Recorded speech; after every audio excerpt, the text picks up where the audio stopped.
النهارده هنعمل ميني كيك بشوكولاتة الفرماسيل وصوص الشوكولاتة الاقتصادي بطريقة سهلة جدا وبسيطة، ومكونات معظمها موجودة في كل بيت. يلا بينا نشوف هنعمل ايه.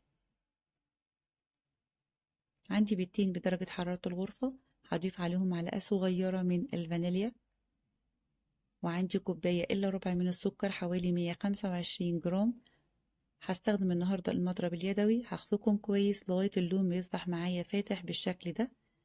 هبدأ أضيف عليهم كوباية من اللبن حوالي 170 ملي، وكوباية إلا ربع من الزيت حوالي 150 ملي. هبدأ أضيف عليهم 250 جرام من الدقيق، عليهم معلقة كبيرة من البيكنج باودر، وربع معلقة صغيرة من الملح.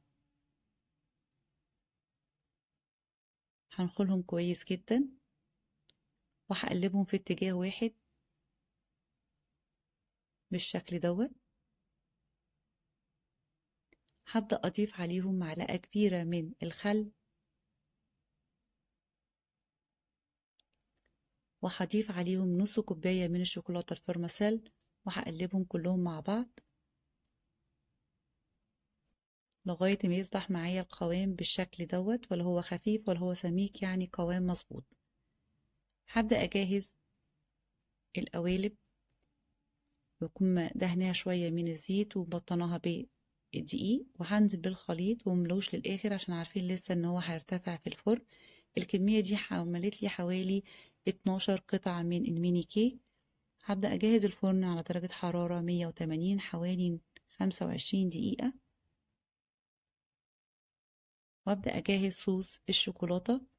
عبارة عن كوباية من السكر، هضيف عليها كوباية من اللبن،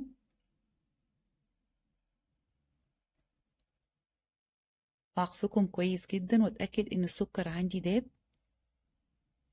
هبدأ اضيف عليهم نص كوباية من الكاكاو الخام الغير محلى، انا بستخدم نوع اسباني، وهضيف عليهم معلقة كبيرة من الكريم شانتيه الخام طبعا غير محلى، بيديها قوام وطعم حلو قوي. وهنزل عليهم بكوباية من الزيت، ويفضل زيت نوع يكون كويس. هبدأ ان انا اخفقهم كويس لمدة 5 دقايق لغاية القوام معايا ما يتقل ويبقى بالشكل اللي انتوا شايفينه دوت. لو القوام معاكي طلع تقيل قوي تضيفي شوية من اللبن، لو القوام معاكي خفيف بزودي شوية من الزيت، ولازم يكون بالشكل اللي انتوا شايفينه دوت. طبعا بيكون شكل وطعم كريمي. وديت الكيك بعد ما طلع من الفرن وبرد تماما، طبعا ريحته جميلة جدا وشكله جميل قوي وفي نفس الوقت طري.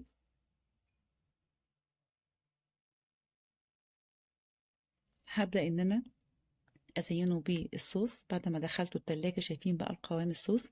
يفضل في صوص الشوكولاتة نوع زيت يكون كويس ونوع كاكاو يكون كويس عشان يديكي نتيجة حلوة وطعم حلو. ودي كل الكمية. هبدأ ان انا ازينها بالمكسرات او ممكن تسيبيها كده سادة. ولو عجبكم الفيديو متنسوش الاشتراك في القناة وتفعيل الجرس وتعليق حلو علشان يوصل لكم كل جديد. سهل وبسيط، ما خدش مننا وقت خالص، وفي نفس الوقت طعمه جميل جدا وشكله حلو قوي. جربوه هيعجبكم، وبالهنا والشفا.